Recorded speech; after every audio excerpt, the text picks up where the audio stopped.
to Douglas Park where me and my son play. We fought to get a pool restored. That same pool, I remember when I was a kid, that same pool primarily was still there, and the workers, they have not been trained to where they even care about the people that's coming. And then the attitude of the workers is like, when you come there, you coming through to a theme park, all these cover charges and stuff like that. What about double taxation? If we pay for this already, why are you still trying to up the pay for these kids to participate in these parks? And it's raggedy anyway. then you go in there, you look at the pole that's there, you got wires spilling out the pole. So if my dog or my cat or even my son went over to that pole, they dead. But you can put a $600,000 cafe in Targeting Park? Well. But you can't come over and put at least, you need to put at least 1.2 in Douglas just to make it become something that people want to come outside and enjoy. Restored community pride. Yes. I'm sorry. Y'all didn't got me. No. You didn't got all the way but past. He just told us these are the went reasons from that he's real running. low to now you up here. Because first you was real calm, and now you like, look, I'm on fire. And I love it because these are real issues that need to be addressed. Everybody wants to sugarcoat. Oh, they want to sound, but you are really speaking from your heart, and I can tell your passion. I think I liked what you said about just the whole crime, because what pisses me off, and I'm going to say it, is that especially when you see in the mayoral race, they always want to say, oh, I ain't going to talk about who's running now in his commercials, but, we've increased this amount of police officers. Well, that's not working. Clearly, putting more officers on the street is not addressing crime. So let's get to the root issues of why we have crime, like you said, lack of employment, underemployment, lack of quality education, no hope. Those are the issues that are fueling the crime in our area. You don't need to keep putting more officers in place. You need to address the root causes. We're putting Band-Aids, but we know you put more officers of criminalization, build more prisons, you're getting money off our backs. We're more profitable in prison than we are on the street. So yeah, that's my say. But anyway. But I think that's a great segue though. So all the things that you were sharing are root causes. All those things connect directly to why we need a Black agenda. Period. If you haven't cast your vision, if you haven't identified what's wrong, if you haven't told people what's wrong, what you want, what you hope can be done, and then cast a vision far enough to say, this is what we are hoping to accomplish. How can you expect a city that's not prepared for you to do anything for you? So, Tamara, since you're wearing our communications hat for the African American Coalition, what's the Black agenda? Yeah, what is the Black agenda? And is it something we should be scared of, or something that we as a community should be embracing? All of that. And the candidates, I want y'all to be prepared because I'm going to ask you guys your thoughts. And do you support a Black agenda? So, Tamara, go ahead and talk about what is the Black agenda. Let's go there. Yeah, let's break it down, too. So Black agendas, in its simplest form, because I'm still trying to unpack it myself, but in its simplest form, it's about addressing those issues that are impacting our community. So because the agenda about us should be driven and created by us, it's important that all of our communities come together. So an organization like AACI is bringing organizations like The Exchange and other Black churches, other civic and community groups together to start conversations.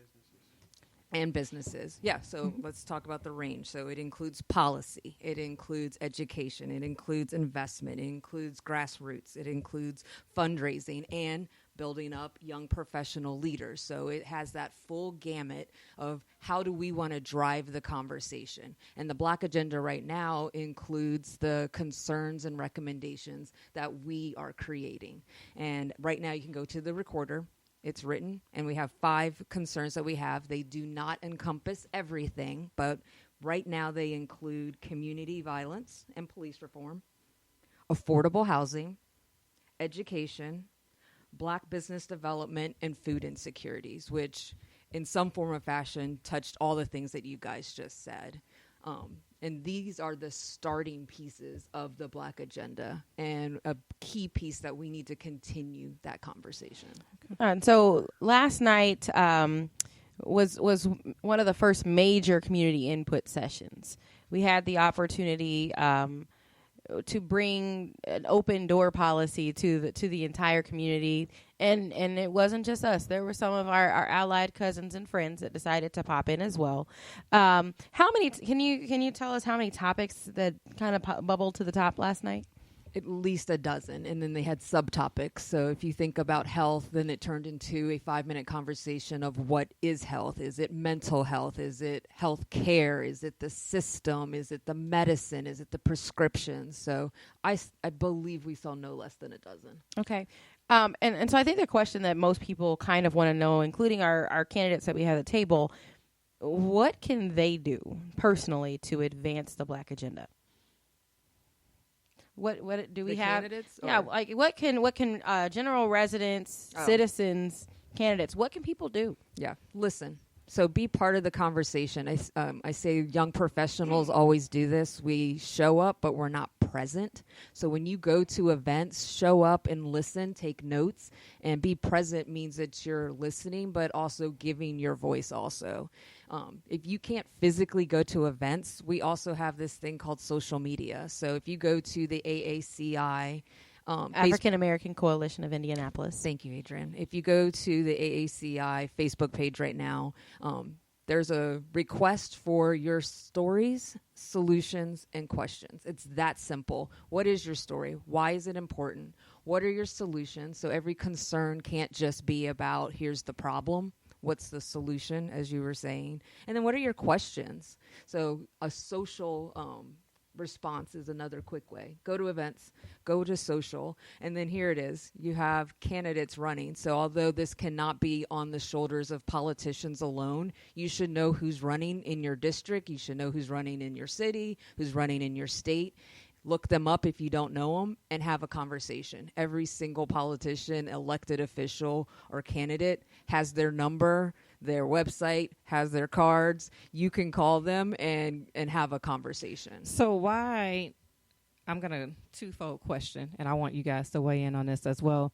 So we have 2 mayoral candidates, one who has released the Black agenda. Technically have 3. Oh, we do? Yeah, we have a libertarian candidate. Okay. Yeah. Well, 3. I don't know who the other one is. So I know the 2 out of and one who has released his version of what he calls a Black agenda, and one who says there's no need to create a Black agenda because his agenda benefits everyone. So my question to Tamara and the 2 candidates is, why is there a need for us to create a Black agenda specifically in the city? And what are your thoughts on the Black agenda? So we got one candidate who don't feel like we need one. What are your thoughts on that, Dwayne? Okay. So a Black agenda is important because the Black agenda sets the priorities, and the Black agenda sets,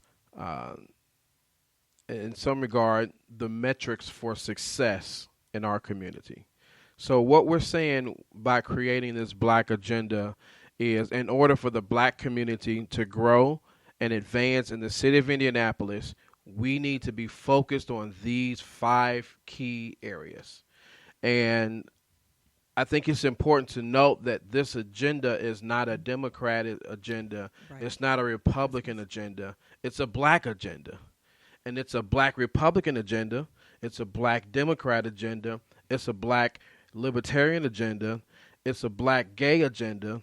It's a Black straight agenda. It's a Black agenda, period.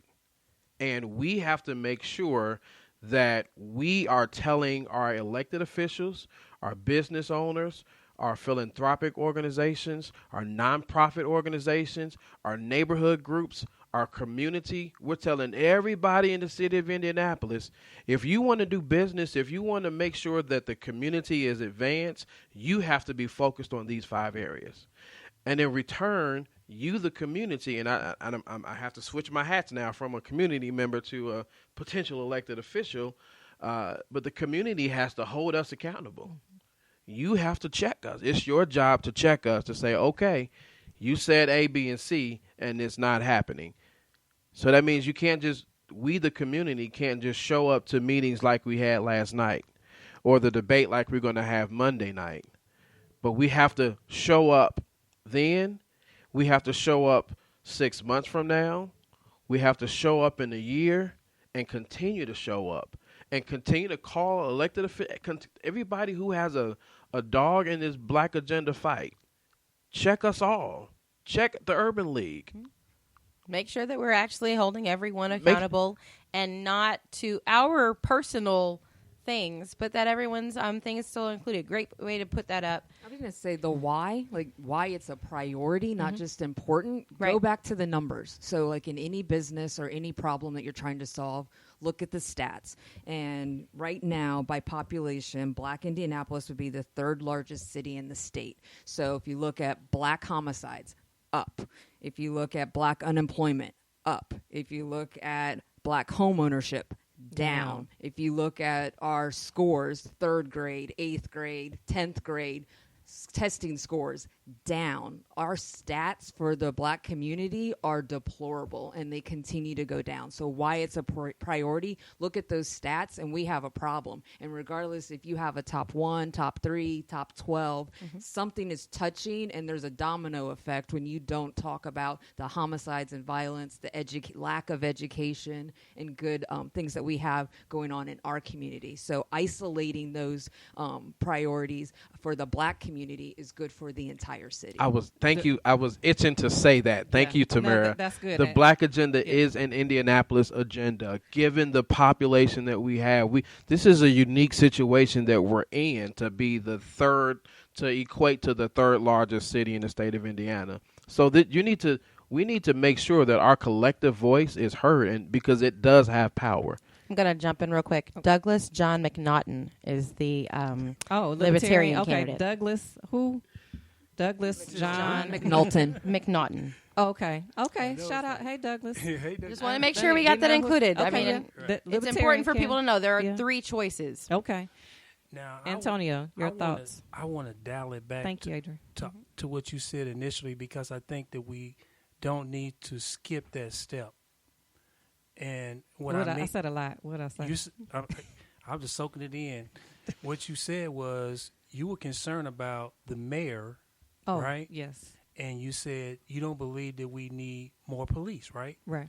Okay, so if I'm a party person, what do? If I have the majority as a Democrat, and the mayor says he wants more police, right? That's what you support. Then, but here's the deal. Here's the challenge. Here's the challenge. You should have named your show this because I was going. You invite me, I'm going to go there. You can go there. You got to go ahead. Why come we're not asking the question to our current mayor and whoever else would take the slot? Why aren't there more diversity in the leadership of the police department? Yeah, that's one of the questions. Oh, I'm skipping. I'm sorry. Yeah, you're skipping over that. We're gonna get to that one. I'm sorry. Mm-hmm. So let me reel it back into Black Agenda. I want to know your Black thoughts. Agenda. Yes. I'm just a tradesperson. I'm not the most sharpest knife in the drawer.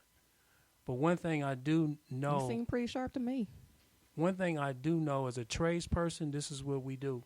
If we got a problem, we call troubleshooting. We troubleshoot the problem first. In other words, we figure out why is there a problem before we try to fix it. We need to look at why there is a problem because we're skipping that step.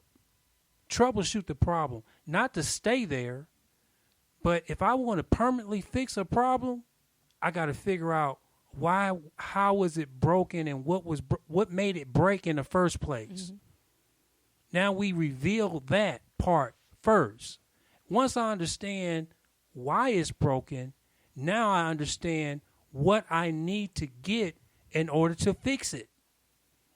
And as I'm talking as a plumber, I know I would need my hand tools, my certain. So what I'm saying is, why do we need? You are saying address the problem of why we need a black agenda in the first place. I'm saying expose who broke it. We need to expose who broke it. And then when you say hold people accountable, stop being